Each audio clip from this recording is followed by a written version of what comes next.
everyone, Werner is here, and today I will be showing you something a bit different because I will be showing you why balancing units in SFO III Hammer 3 takes so much time.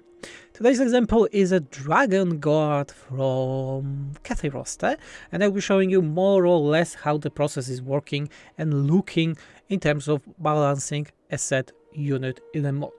First of all, the first thing we're starting always is the philosophy of the unit. So we are talking with the balance team, Patreons, how they feel a set unit. We also play it, of course, in vanilla first, and we're thinking if that unit in its role is a proper role or need a change. Let's go with the Dragon Guard unit because it's a semi-big change for the unit. So the Dragon Guard unit right now in vanilla is just halberd with shields. Yeah, that's how they are working. There are a unit that's working more or less, let's say, like a greatsword in vanilla.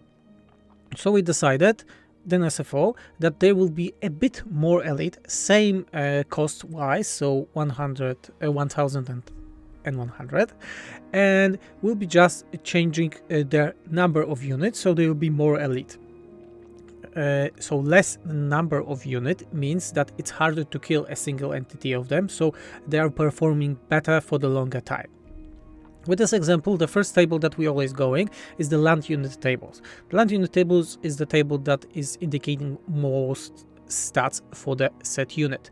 We have the keys, those are the vanilla keys. I can show you how the every unit are you looking. Those are the old units and characters for Warhammer 3. So we have 350 stuff to adjust only for Warhammer 3. With Warhammer 2, it's 1500. Wow. Okay. Let's go again to the Dragon Guard. We're using the RPFM, of course, made by Frodo. Fantastic tool if you are a modder. I will be getting back to modding guides soon when I got more time. I got the scripts written for them, but slowly going. First of all, things that we have things like category of a unit, its class, if it's melee, its missile, short description, historical description, all the base stuff, let's call it. Yeah, its animation, main entity. We're getting back to main entity in the future. Spacing, so how much spread there are. We have spacing here, and rank depth. Rank depth means how unit is made information by AI. This is the thing for the AI. So rank depth means that all AI will always try to position this unit with two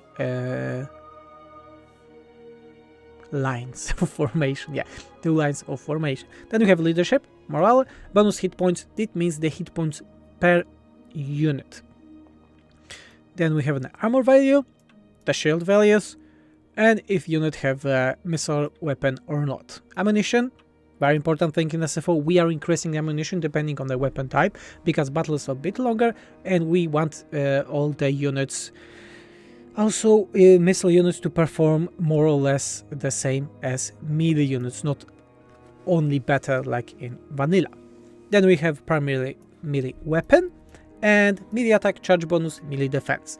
As you can see, those values are around rounded around number 5. This is how the SFO balance is looking, that all the base values for the units are rounded around 5. It's better to calculate and see the difference between units. For example, the Jade Warriors are not 40 melee attack but 35. It's a noticeable both on unit card and also in their performance in the game. And then we have things like visible spotting range, so how fast they see stalk units, attribute groups, we'll be getting back to this later, voice, if it's small or large unit in terms of tables, and their resistances. Secondary ammo is for stuff like Stegadon and have skinks on them, so this would be ammunition for skinks. Damage value, damage mode all, it means that we are adding the resistance, the physical resistance, not the physical ward save to a unit.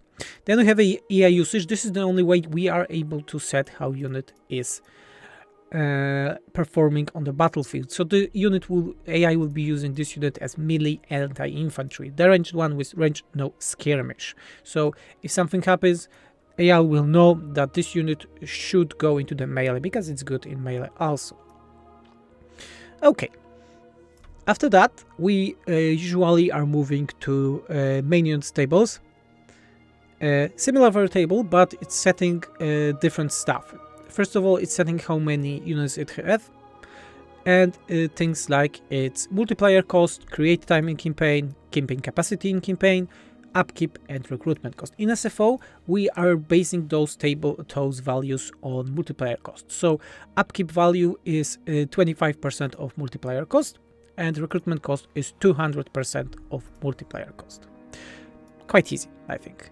Rest of the things are more or less never changed. We are not changing how the UI grouping is looking, tier of a unit, so this number that indicates on a unit card, porthole camera, also not. We are changing the cost. This is the thing, melee CP and missile CP is a value that indicates how much points you are getting for a specific unit in terms of experience in battles, and also in the multiplayer battles when you killed such a unit. It also semi-calculated for the auto-resolve, but not that much. We have also things like voice actors, food cost. This is a lingering thing from Chivalry and Amber, because in older indicators of the game, food cost was Amber and Chivalry. Now it's removed. Multiplayer, quest battle capacity, quick battle. So if you auto-generate, game should not give you more than 6 of those units in one battle. And the last thing that was just added, if it can be bribed, so it means that if Slaanesh can take these units for themselves. Okay, let's get back to weapon tables. We had a value for the weapon, and let's go with the halberd one. We go to the specific table. I already have it found. It was in LAN unit tables. We have the base damage, the AP damage, bonus versus infantry, bonus versus length of a weapon, so how close unit need to be to the enemy to attack. Audio types, if it have a splash, this is very, very important, because if there's no text here, splash target size, it means that unit does not have splash attacks. Large, medium, small, etc. is indicating how big a perimeter around the unit is with each attack, increasing the splash. Number of units that will be affected by the splash, and splash attack multiply. What does it mean? You can set that unit attacking is very big, like their splash attack is very big. What does it mean? It means that if a unit is being attacked by this unit that have high power multiplier, the unit will be knocked back. It will fly away, things like that. Damage building multiplier, quite easy. This is just it means that how much damage is calculated against barricades, towers, gates, things like that. Contact phase, if magical, if unit is magical. Ignition amount, we are setting this 1 or 0. Contact phase, what phase it is, so contact effect. And the last thing is collision max targets. Some units, some animations, some models are able to have collision damage. Collision damage means that with each swing, each charge, each physical contact with the enemy, they can apply additional collision damage. What does it mean? The collision damage is calculated with two things. First of all, is a mass, and then number of targets with cooldown. And we are setting the number of targets and cooldown up here. It means that, let's say, we have 0 right now and 5 cooldowns, so if this is 0, then this won't work even. So let's say we are setting this for 2, so which collision, so swing with the weapon, will be adding, giving additional collision damage, but this swing can be done only once per 5 seconds. Okay. And max attack interval. So how often a unit attack? It doesn't mean that this unit is attacking precisely per 4 seconds. How the intervals are calculated. Unit starts its animation and clock starts also. So let's say swing takes 2 seconds, then 2 seconds passes and there is another attack. It's not like animation ended and there is attack. No, calculated is from the moment of animation starts. So you can see there was, I remember the situation with War Sphinx for the Tomb Kings, and that its animation were very long. So it was normally set in the game for 4 seconds, but its animation was so long that it was looking like it's always attacking without waiting for animation to end. Yeah, so was always attacking because animation were so long. Okay, another thing, let's go with the missile weapons. This is about the crossbow bolts that we are setting. The crossbow bolt, also you have a table that is setting what projectile it is. Let's go with the projectile then. Dragon crossbow bolt. Quite normal thing here. We have a category of unit, if it's artillery, arrow, etc. Shot type. This is also important because artillery is ignoring shields. So this is small arms, this is crossbow bolt only. If it's spinning, so if it's, you know, spinning. Other thing, if it's how the trajectory is. It's like a bullet, so straight up, or can be with an arc. This one is crossbow, so they can get with an arc. Okay, effective range, max elevation, so how high it can go. Muzzle velocity, speed of it, max machine bonus, so bonus for the accuracy. Spread, because in this case we have 2 projectiles, not 1. And then we have normal damage, AP damage, collision radius. This is like when it hits enemy, how big it is affected. So for example, projectile can have explosion type, so this is like if you will be setting explosion type, but you can also set that this projectile itself is big. Model can be small, but it's hitting a big thing, like explosion. Yeah, base reload. Then we have a calibration distance, so this is distance when they have the best range. So this in this case under 120 they have better calibration. Calibration area, so each time they shot they have 4 meters circle of, and in this circle they will be shooting. Yeah, if it's circle 2 meters, then it's smaller. Yeah. Projectile display, how it's looking. Audio, shockwave radius, so if it's making a knockback of the enemy. Gravity, so if it's going down by itself. Mass, if how strong enemy gets knockback. Expire range, this is also very important because most projectiles are said that they have expire range, so they will be not working into infinity. With all the campaign buffs, you cannot get this weapon to be more than 300 projectiles range. Then we have shots per volley, so as I was saying, we have 2 shots per volley with those crossbows. If it can damage vehicles, and also change that we made in SFO, the damage multiplier for the buildings is 0.2, not 1 like in vanilla, it's 0.2, so it's harder with those projectiles to destroy gates and towers. Vegetation ignore time, this is the thing that was added in Warhammer 2. It's a thing that is doing it ignores vegetation. Yeah, I need to start reading those stuff.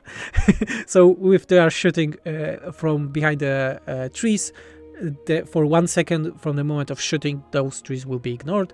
Missile mirror start time. This is also with the new spells that Cafe have. I don't remember the name, that it can make that they're shooting back at themselves. So moment they shoot, so after 0.4 second, the shoot is getting back to them. If it can damage allies, quite logic.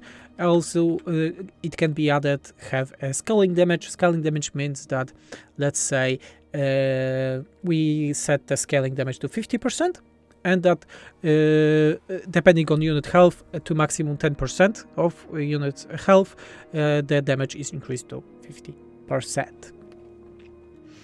Okay, let's get back to battle entities thing. We were talking about the battle entities thing. Battle entities for the Dragon God. I will be checking those because quite important. The normal one and the crossbowman have different entity. And if we go to the entities here, we have things like walk speed, so how fast they are walking, run speed, acceleration, deceleration, charge speed, how fast they are strafing speed, charge distance adopts. So those charge distance, it means how fast they are starting to charge. So those units is starting to charge after 40 meters when they are seeing enemy in vicinity of 40 meters. Normally in vanilla it's 30. In SFO all of those are increased. Radius, again, like I was talking with projectiles, how big the model of the unit is itself, if it's shape. Mass of the unit, again, important thing, its mass, it depends if it gets knocked back by artillery, cavalry. Height, so how high the banner is. Fire arc, how fast it's turning. Hit points, this is quite interesting thing, because in vanilla all the battle entities, because all units have battle entities, have 8 hit points. That's why you're seeing those strange numbers like everything is rounded around 8. We removed that in SFO, just remove that, and everything is calculated on actual health values. So again, quality of life change that allows us to do better stuff.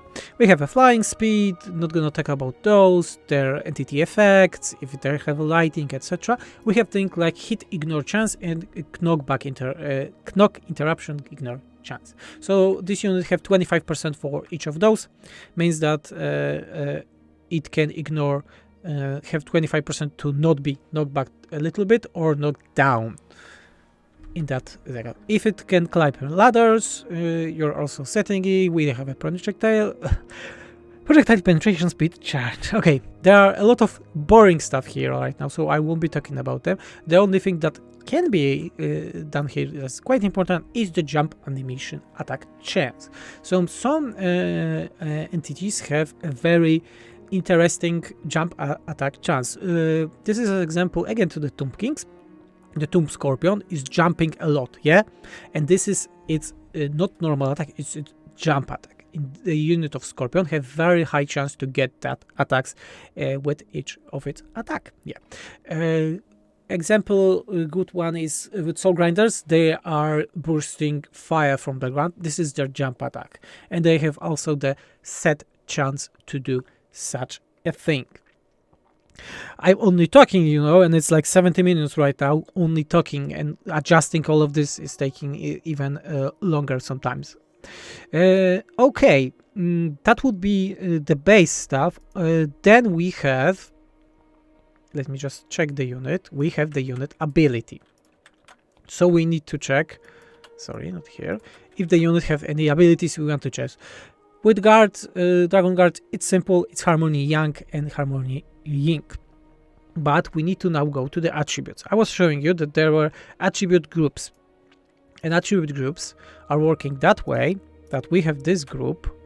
Okay, this is our Dragon Guard group, and we have the all attributes that this Dragon Guard unit has. So charge defense, charge reflection, form attack, height, forest, immune to psychology, and Yang. All of those are set here. Other thing, to be honest, that would be all in terms of the unit balance, that the basic unit balance that we are setting. After making this first check, we then launch the game and check if the unit is properly working out there in compared to the units on the same cost tier, let's say against Chaos Warriors of Khorne, if the unit is performing well. If we see that the unit needs some new additions, we are adding the ability to the units from vanilla or from SFO roster of abilities. If not, we are making the new ability, but it's entire new thing. Last thing that I totally forgot, SFO also changed the bullet points for the unit. This is the table how it's working, and you can see we have the anti-large, armor piercing melee, charge deflection, and Yang. They can be up to 4 of those. And to be honest, that would be all for this unit, and it's more or less how the balancing is looking. As you saw, there are tons of stuff that you need to check with each unit, and we are checking all of them because we want to be sure that the unit is working properly. Then we need to enable it, check if if in several different scenarios is everything is working with that unit, and if not, we are readjusting again and again and again after, to the point we are happy with what we have. This is only one unit, and we are bowing. We are looking on every unit in the same matter. It's not like we are like, okay, this is similar to Empire Swords. It's like copy paste, copy paste, copy. No, we are checking every freaking unit, and as you saw, it was 350 units to check only. I'm talking about only about the units. And if you like such a video, I can show you how the abilities are also being changed on, checked, etc. Because yeah, that I think that would be all. I'm just checking if anything was changed. There can be also things if we are changing the variants, how the unit is looking, if we can change the stuff, how unit is big. We are changing this, for example, for the characters. They are smaller, a little bit more like lore friendly, not giants. But yeah, spacing, I was talking about spacing. So how formation is spread. For some units we are changing, but not for much. Dragon Guard is like an example of the easiest unit to really work on balance, because we are not changing much or its role. Okay, if you like such a video, please, you can always like this video, subscribe, leave a comment on, or hit that notification button. Remember that all the content that we are making is free, thanks to your support on Patreon and PayPal. And that was Vendris, and I'm out modding because stuff needs to be done.